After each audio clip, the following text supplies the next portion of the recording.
जैसा कि हमने पिछले वीडियो में देखा था कि जब जियान बर्निंग फ्लेम वैली से 9 ड्रैगन लाइटनिंग फ्लेम को लेने की बात कर रहा था, तभी दरवाजे से एक आवाज आती है कि चाहे तुम 9 ड्रैगन लाइटनिंग फ्लेम को पा भी लो, अगर उसकी कोई विधि तुम्हारे पास नहीं होगी तो उस फ्लेम से तुम्हें कोई फायदा नहीं होगा, क्योंकि उस 9 ड्रैगन लाइटनिंग फ्लेम पर बर्निंग फ्लेम वैली के लोगों ने एक सील लगा रखी है, जो सिर्फ बर्निंग फ्लेम वैली के लोग ही उस फ्लेम की पावर्स को यूज कर सकते हैं। अब जियान और फर्स्ट एल्डर सुकियान उस आवाज को सुनकर थोड़ा हैरान हो जाते हैं, लेकिन जियान अपनी फोर्स का यूज करता है, जिससे वहां का दरवाजा टूट जाता है और एक लड़की की गर्दन जियान के हाथ में दिखाई देती है। यहाँ तक। और हाँ दोस्तों, अगर आपने अभी तक इसका पिछला एपिसोड नहीं देखा तो इसे देखने के बाद उसे भी देख लेना, लिंक डिस्क्रिप्शन में है। तो अब वीडियो शुरू करते हैं। अब जियान के हाथ में एक लड़की की गर्दन थी, जिसे जियान बड़े मजे से दबाने ही वाला था। तभी जियान देखता है ये तो वही एल्केमिस्ट लड़की सिनलैन है। अब जियान भी सिनलैन को यहाँ देखकर बहुत हैरान हो जाता है। तभी फर्स्ट एल्डर सुकियान सिनलैन से कहते हैं कि बच्ची, तुम यहाँ पर क्या कर रही हो, और तुम्हें पता है ना कि ये एक प्राइवेट मीटिंग रूम है। जिस पर सिनलैन फर्स्ट एल्डर सुकियान से कहती है कि ग्रैंडफादर, मैं तो बस यहाँ से गुजर रही थी। अब जियान जब सिनलैन को फर्स्ट एल्डर को ऐसे बोलता देखता है तो वो कहता है कि अरे भाई, कोई बताएगा कि यहाँ पर चल क्या रहा है। जिस पर फर्स्ट एल्डर सुकियान जियान से कहते हैं, ये लड़की मेरे एक फ्रेंड की बेटी है और उसने इसको यहाँ पर भेजा हुआ है, और इसलिए ही ये लड़की मुझे ग्रैंडफादर बोलती है। अब सिनलैन जियान से कहती है कि अगर तुम बर्निंग फ्लेम वैली की 9 ड्रैगन लाइटनिंग फ्लेम को लेने के बारे में सोच रहे हो तो तुम उसको भूल ही जाओ, क्योंकि बर्निंग फ्लेम वैली के पास वो फ्लेम बहुत टाइम पहले से है और उन्होंने उस 9 ड्रैगन लाइटनिंग फ्लेम पर अपनी एक सील लगाई हुई है, जिसे तुम ले भी लो तो कुछ फायदा ही नहीं होगा, क्योंकि उस 9 ड्रैगन लाइटनिंग फ्लेम को एक बर्निंग फ्लेम वैली के लोग एक क्योई method green profound serene flame skill का यूज करके उस फ्लेम को कंट्रोल करते हैं। अगर तुम बर्निंग फ्लेम वैली से उस स्किल को सीख लेते हो तो शायद कुछ बात बन जाए। अब जियान सिनलैन की बात सुनकर थोड़ा निराश हो जाता है, और अब जियान नहीं चाहता था कि मैं उस 9 ड्रैगन लाइटनिंग फ्लेम को ऐसे ही छोड़ दूं। अब सिनलैन जियान से कहती है कि मुझे एक और हेवनली फ्लेम के बारे में पता है। जिस पर जियान सिनलैन से पूछता है कि जल्दी बताओ कि वो हेवनली फ्लेम कहाँ पर मिलेगी। अब सिनलैन जियान से कहती है कि अगर तुम मेरी हेल्प करने का वादा करो तो मैं तुमको उस फ्लेम के बारे में बताऊंगी। जिस पर जियान सिनलैन के बारे में कुछ सोचने लगता है, और तभी फर्स्ट एल्डर सुकियान जियान को सिनलैन के बारे में बताते हैं। ये लड़की दाउकी कॉन्टिनेंट ने सेंटर प्लान से है, और फर्स्ट एल्डर सुकियान जियान को ये सब इसलिए बता रहे थे ताकि जियान सिनलैन पर यकीन कर सके। अब जियान सिनलैन से कहता है कि ठीक है, तुम्हें किस तरह की हेल्प चाहिए। जिस पर सिनलैन जियान से कहती है कि क्या तुम टायर लेवल 6 के एल्केमिस्ट हो। जिस पर जियान एक स्माइल के साथ हाँ में सर हिलाता है, और अब सिनलैन रोने जैसी हालत में जियान को बताती है कि तुम्हें हमारे कबीले की ओर से पिल टावर में एक पिल रिफाइनिंग का कंपटीशन करना होगा। अगर हम वो कंपटीशन जीत जाते हैं तो हमें फिर से उन 8 प्राचीन कबीलों में अपनी पोजीशन मिल जाएगी। और जिस पर फर्स्ट एल्डर सुकियान सिनलैन की बात सुनकर कहते हैं कि तुम पिल टावर के सभी रूल्स के बारे में जानती हो, और मुझे नहीं लगता कि जियान तुम्हारे कबीले को उसकी खोई हुई रेपुटेशन को लौटा सकता है, क्योंकि वह एक टायर लेवल 6 का एल्केमिस्ट है और वहां पर टायर लेवल 7 के भी एल्केमिस्ट आते हैं। जिस पर सिनलैन जियान से कहती है, अगर तुम मेरी हेल्प करते हो तो मैं तुम्हें हेवनली फ्लेम के बारे में बता सकती हूँ। अब जियान सिनलैन की बात सुनकर कहता है कि देखो सिनलैन, मैं पक्का वादा तो नहीं कर सकता हूँ कि मैं तुम्हारे लिए पिल टावर के कंपटीशन में जीत पाऊंगा, क्योंकि वहां पर पूरे दाउकी कॉन्टिनेंट से बेस्ट एल्केमिस्ट कंपटीशन के लिए आते हैं, लेकिन मैं फिर भी अपना बेस्ट दूंगा। अब सिनलैन जियान की बात सुनकर थोड़ा खुश हो जाती है, क्योंकि अब उसे अपने कबीले को बचाने के लिए एक उम्मीद मिल चुकी थी। अब जियान सिनलैन से कहता है कि अगर तुम्हारी बताई गई हेवनली फ्लेम की इंफॉर्मेशन मुझे अच्छी लगी तो मैं तुम्हारी हेल्प करने के बारे में सोच सकता हूँ। जिस पर सिनलैन जियान से कहती है कि बिग ब्रदर जियान वो फ्लेम पिल टावर के पास है, और इतना सुनते ही जियान के होश उड़ जाते हैं। और फिर जियान सिनलैन से कहता है कि ए पागल लड़की, तेरा दिमाग तो ठीक है ना, क्योंकि पिल टावर तो बर्निंग फ्लेम वैली से भी कहीं गुना पावरफुल है। अगर मैंने पिल टावर से उनकी फ्लेम चुरा ली तो वो मुझे कुत्तों की तरह भगा भगा कर मारेंगे, और अगर मुझे इन दोनों में से किसी एक से पंगा लेना पड़े तो मैं बर्निंग फ्लेम वैली से ही पंगा लूंगा। अब जियान के फेस के एक्सप्रेशन देखकर सिनलैन जियान से कहती है कि भाई, उस हेवनली फ्लेम का नाम 3000 बर्निंग फ्लेम है। क्या आपने इसके बारे में कभी सुना है। जिस पर जियान सिनलैन को कहता है कि हाँ, थोड़ा बहुत। और फिर सिनलैन जियान से कहती है कि यह फ्लेम रैंकिंग में 9th रैंक पर आती है और इस फ्लेम को स्टार बर्निंग फ्लेम नाम से भी जाना जाता है, क्योंकि इस 3000 बर्निंग फ्लेम का निर्माण स्टार से ही हुआ है। और दोस्तों, अब मैं इस 3000 बर्निंग फ्लेम की खूबियों के बारे में थोड़ा बहुत बता दूं। अगर किसी पर्सन के पास ये 3000 बर्निंग फ्लेम है और वो किसी एक्सपर्ट से फाइट करता हुआ इंजर्ड हो जाता है, तो ये फ्लेम उस पर्सन की इंजरीज को बहुत जल्दी ही रिकवर कर देती है। इसका मतलब आप उस पर्सन को एक अमर आदमी की तरह ही सोच सकते हो। लेकिन जब तक अगर कोई एक्सपर्ट्स उस पर्सन के हार्ट और सर को नष्ट ना कर दे, तब तक ही वो पर्सन अमर है। वरना इन दो चीज के नष्ट होने पर उस पर्सन का पत्ता हमेशा के लिए कट जाएगा। अब सिन लैन जियान से कहती है कि भाई आपको ज्यादा टेंशन लेने की जरूरत नहीं है, और माना कि इस 3000 बर्निंग फ्लेम को पिल टावर ने ढूंढा है, लेकिन पिल टावर भी इसको अपने कंट्रोल में नहीं कर पाया है। इसलिए पिल टावर ने इस 3000 बर्निंग फ्लेम को सील कर रखा है, जिससे वो फ्लेम उनको और नुकसान ना पहुंचा सके।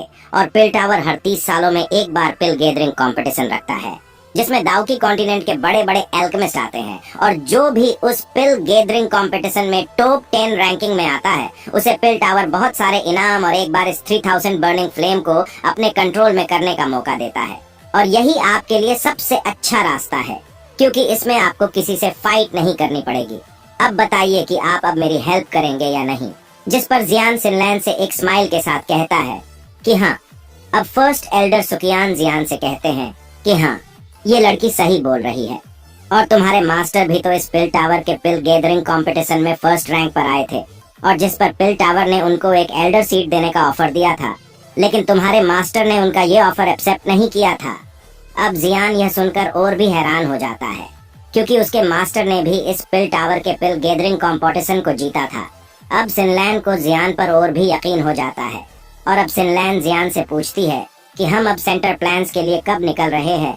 जिस पर जियान सिनलैन की बात सुनकर कहता है कि जीनन एकेडमी से सेंटर प्लान्स तक जाने में बहुत ज्यादा टाइम लगेगा, इसलिए मुझे पहले blazing sky QE refining tower में फॉलन हार्ट फ्लेम की एनर्जी को भरना होगा, और अगर मैंने ऐसा नहीं किया तो फर्स्ट एल्डर सुकियान मुझे थप्पड़ मार मार कर मार डालेंगे। अब फर्स्ट एल्डर सुकियान जियान से कहते हैं कि हम टावर में फ्लेम एनर्जी को भरने के बारे में कल बात करेंगे। अब जियान और सिनलैन वहां से चले जाते हैं। अब जियान एक रूम में आ जाता है, और तभी उसे फर्स्ट एल्डर सुकियान की कही गई बात याद आ जाती है, क्योंकि उन्होंने कहा था कि सेंटर प्लान्स इस ब्लैक कॉर्नर रीजन की तरह नहीं है, और वहां पर तुम्हें बहुत सारे पावरफुल एक्सपर्ट्स भी मिल सकते हैं, जिनसे तुम्हारी जान को खतरा हो सकता है, और इसलिए तुम अलर्ट रहना। और फिर जियान स्काईबर्ड 9 फ्लाइंग विंग्स टेक्निक्स को बनाने के बारे में सोचने लगता है।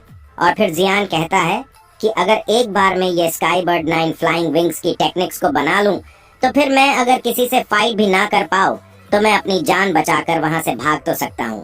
और तभी जियान एक बेड पर बैठकर उस बीस्ट के बोन विंग्स को बाहर निकाल लेता है। और दोस्तों, इन बोन विंग्स में अभी भी उस बीस्ट की थोड़ी बहुत स्पिरिचुअल स्ट्रेंथ है, और जियान को इन विंग्स से स्काईबर्ड 9 फ्लाइंग विंग्स की टेक्निक्स को पूरा करना है, तो उसे पहले इन बोन विंग्स से उस बीस्ट की स्पिरिचुअल स्ट्रेंथ को खत्म करना होगा। तभी जियान इन विंग्स का यूज कर सकता है। और इस बीस्ट की स्पिरिचुअल स्ट्रेंथ आपको पता ही है कि कितनी पावरफुल है, क्योंकि जब जियान ने पहले इन विंग्स के अंदर अपनी स्पिरिचुअल स्ट्रेंथ को डाला था, तो कुछ ही टाइम में जियान की स्पिरिचुअल स्ट्रेंथ नष्ट हो गई थी। और अब जियान सोचता है कि अगर मैं इन विंग्स से इस बीस्ट की स्पिरिचुअल स्ट्रेंथ को नहीं निकाल पाया, तो मैं होल ऑफ सोल और जी जूनियर के ग्रुप से कैसे फाइट करूंगा। अब जियान यह सोचकर अपनी स्पिरिचुअल स्ट्रेंथ को उन बोन विंग्स में डाल देता है, और तभी जियान की स्पिरिचुअल स्ट्रेंथ एक अलग ही दुनिया में पहुंच जाती है। अब जियान अपने आसपास देखने लगता है, तभी उसे 2 रेड कलर की आंखें घूरने लगती हैं, और तभी वहां पर बादलों और आसपास से ब्राउन एयर फ्लो इकट्ठा होकर एक बीस्ट में चेंज हो जाती है, और वो बीस्ट किसी गुस्सैल गैंडे की तरह जियान की स्पिरिचुअल बॉडी पर अटैक कर देता है, जिससे जियान की स्पिरिचुअल बॉडी को उस अटैक से थोड़ी चोट लग जाती है। और दोस्तों, अगर जियान की स्पिरिचुअल बॉडी यहाँ पर इस बीस्ट की स्पिरिचुअल बॉडी से हार जाती है, तो जियान को शायद असली दुनिया में बहुत इंजरीज भी हो सकती है। अब जियान पर ऐसे ही कई बार अटैक होते हैं, जिससे जियान बहुत मुश्किल से बच पाता है। लेकिन तभी जियान बहुत ध्यान से देखता है, तो उसे पता चलता है कि इस बीस्ट की स्पिरिचुअल बॉडी बार बार ब्राउन एयर फ्लो को इकट्ठा करके उससे अटैक कर रही है। और जब अब की बार जियान पर अटैक होता है, तो जियान अपनी फॉलन हार्ट फ्लेम से अपनी बॉडी को कवर कर लेता है। जिससे उस बीस्ट का वो ब्राउन एयर फ्लो का अटैक जियान की फॉलन हार्ट फ्लेम नष्ट कर देती है। और तभी जियान अपनी स्पिरिचुअल बॉडी को और ज्यादा स्ट्रांग होता देखता है, क्योंकि इस ब्राउन एयर फ्लो अटैक में जो नेगेटिव एनर्जी थी वो जियान की फॉलन हार्ट फ्लेम ने नष्ट कर दी थी, और उसमें जो अच्छी एनर्जी थी वो जियान की स्पिरिचुअल बॉडी ने अपने अंदर रिफाइन कर ली थी। और दोस्तों, आपको तो पता ही है कि जियान की फॉलन हार्ट फ्लेम के आगे कोई भी स्पिरिचुअल बॉडी या कोई भी ऐसा अटैक टिक नहीं पाता है। इसलिए उस बीस्ट की स्पिरिचुअल बॉडी जियान को देखकर कुत्तों की तरह वहां से इधर उधर छुपने लगती है। लेकिन तभी जियान अपनी फॉलन हार्ट फ्लेम को अपने चारों ओर फैला देता है, जिससे जियान की फॉलन हार्ट फ्लेम उस सारे ब्राउन एयर फ्लो को खा जाती है। और फिर जियान वहां की सारी एनर्जी को रिफाइन कर लेता है। अब जियान को इन विंग्स के अंदर से उस बीस्ट की स्पिरिचुअल स्ट्रेंथ से फाइट करने से उसकी सोल या स्पिरिचुअल बॉडी को और स्ट्रांग होने का इनाम मिलता है। अब बस जियान को इन बोन विंग्स को रिफाइन करने का काम रह गया है। अब जियान उन विंग्स को अपनी ग्रेश हार्ट लोटस फ्लेम से रिफाइन करने लगता है, और लगभग आधे घंटे तक उन विंग्स में जो थोड़ी बहुत उस ब्राउन कलर की एनर्जी बची थी वो भी खत्म हो जाती है। और कुछ टाइम तक रिफाइन करने के बाद उन विंग्स से एक तरल निकलने लगता है, और कुछ टाइम बाद वे विंग्स एक गाढ़े तरल में कन्वर्ट हो जाते हैं।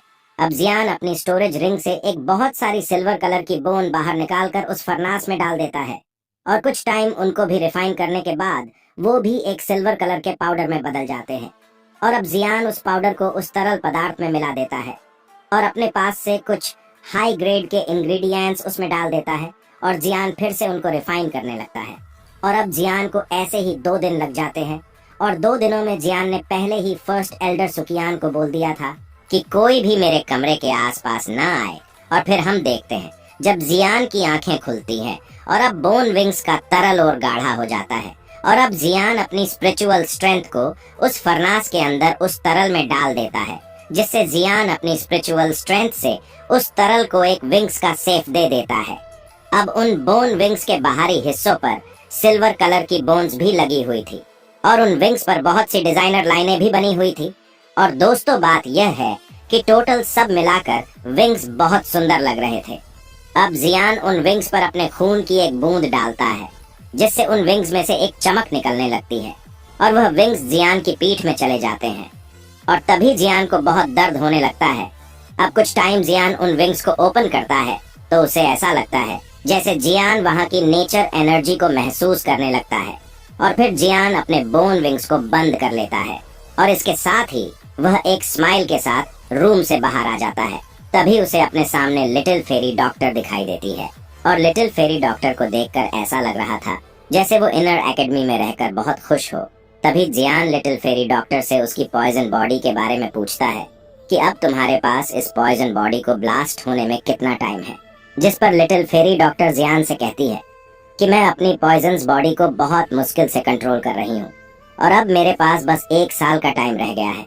जिस पर जियान लिटिल फेरी डॉक्टर से कहता है कि तुम टेंशन मत लो, क्योंकि अब तो हमें बॉडी ट्रांसफॉर्मेशन स्लाइवा भी मिल चुका है, और अब बस हमें एक मॉन्स्टर कोर की जरूरत है, और वो भी हमें जल्दी ही मिल जाएगा।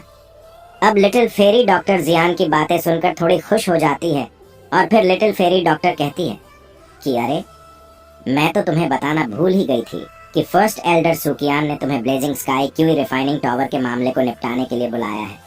अब जियान और little fairy doctor meeting hall में चले जाते हैं, और वहां पहुंचकर जियान फर्स्ट एल्डर सुकियान से और बाकी सबसे लेट आने के लिए माफी मांगता है। और फिर लिटिल फेरी डॉक्टर और जियान वहां खाली सीट पर बैठ जाते हैं। अब जियान फर्स्ट एल्डर सुकियान से पूछता है कि फर्स्ट एल्डर, आप मुझे बताइए कि मुझे blazing sky QE refining tower को कब भरना है। जिस पर फर्स्ट एल्डर जियान से कहते हैं कि अभी कोई जल्दी नहीं है, हम सब ने कुछ सोचकर एक उपाय निकाला है जिससे तुम्हें भी 2 या 3 सालों में बार बार इनर एकेडमी आना नहीं पड़ेगा। और वैसे भी तुम सेंटर प्लान्स जाने वाले हो, तो तुम्हारे लिए यहाँ आना बहुत मुश्किल हो जाएगा। और तभी फर्स्ट एल्डर सुकियान अपनी स्टोरेज रिंग से एक फ्लेम गैदरिंग पोर्ट को निकालकर मेज पर रखते हुए कहते हैं कि ये एक पोर्ट है, और तुम इसमें अपनी फॉलन हार्ट फ्लेम का एक धागा इस पोर्ट में डालकर हमें दे सकते हो। इससे तुम्हें फिर कभी बार बार यहाँ आने की जरूरत नहीं है।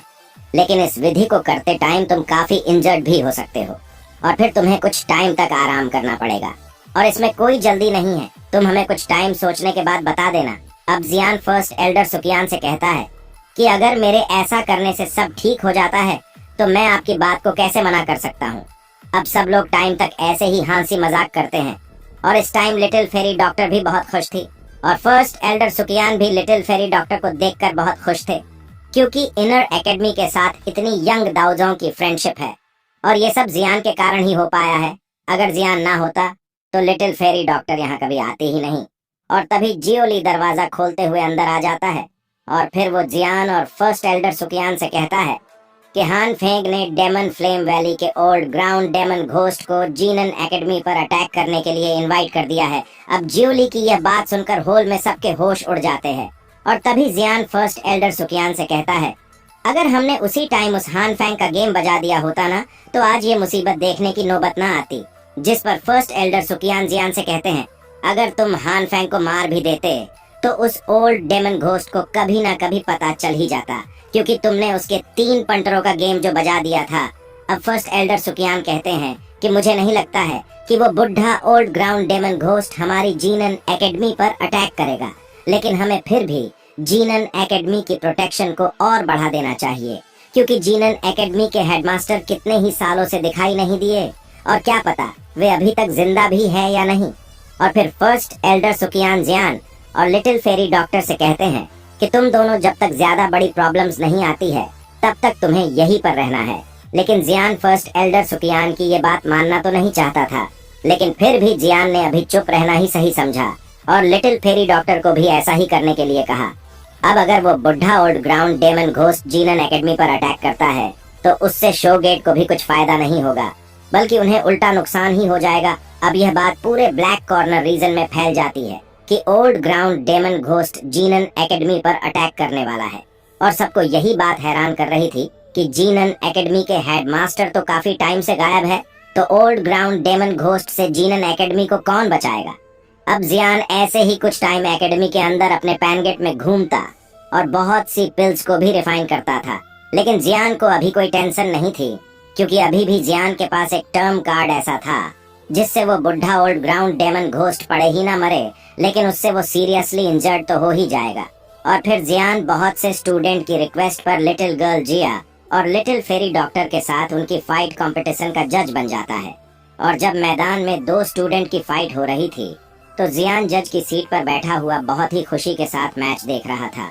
और जब दोनों स्टूडेंट में से एक जीत जाता है तो जियान अपनी सीट से खड़ा होकर उनमें से विनर अनाउंस करने ही वाला था, तभी आसमान में बहुत पावरफुल ओरे के साथ कई आकृति आ जाती है और सभी स्टूडेंट उनको देखकर कहते हैं कि वे सब आ गए हैं। और इसी के साथ ही आज का यह एपिसोड खत्म होता है। अगर आप सभी अगला एपिसोड चाहते हो, वीडियो को लाइक और चैनल को सब्सक्राइब कर लो।